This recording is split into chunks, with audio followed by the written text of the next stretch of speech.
U.S. politics has become a war zone. In a post-Trump world, we're more divided than ever.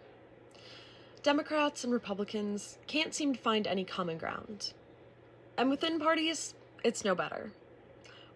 We're truly more divided than ever. This brings us to today's question.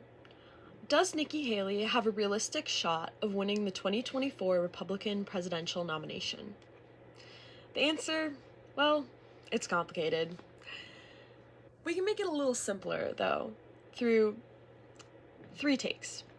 First, her criticisms. Second, her policies and who they target.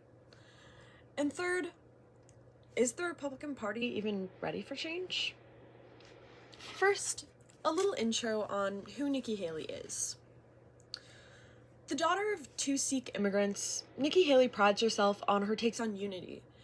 She likes to look at the similarities rather than the differences between us. She is a former South Carolina senator and also the former UN ambassador under the Trump administration.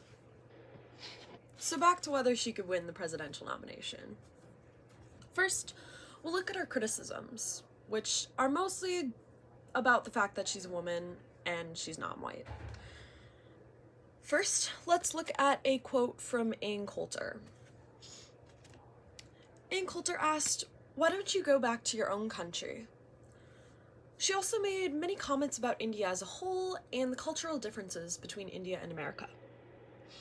Following Nikki Haley's taking down of the Confederate flag in South Carolina, Ann Coulter referred to Haley as a bimbo and preposterous creature. Now, these comments are just the start of many comments about Nikki Haley's race.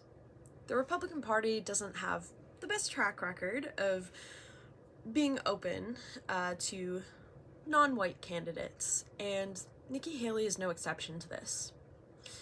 So to do well and to be able to gain the presidential nomination, she'll have to be able to counteract these comments, which will only become more prevalent.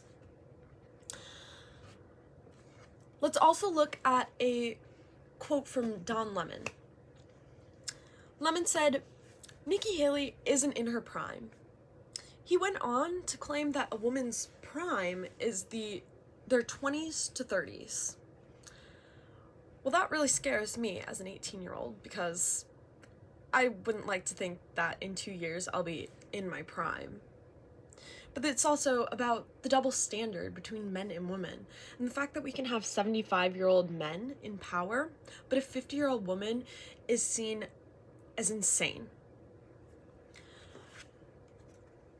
These comments are just going to get more and more prevalent for Nikki Haley as she rises to fame with her possible presidential nomination.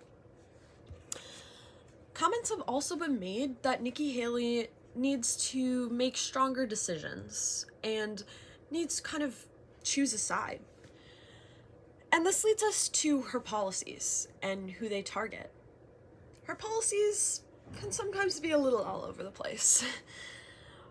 One of her policies is looking at competency tests for older politicians, politicians over the age of 75. Who does this policy target? Well, I think that this policy was mainly made for younger generations. Gen Z would love to see a political shift to politicians who are more relatable. We don't want to have 75-year-old politicians because that's not who the majority of the voters are.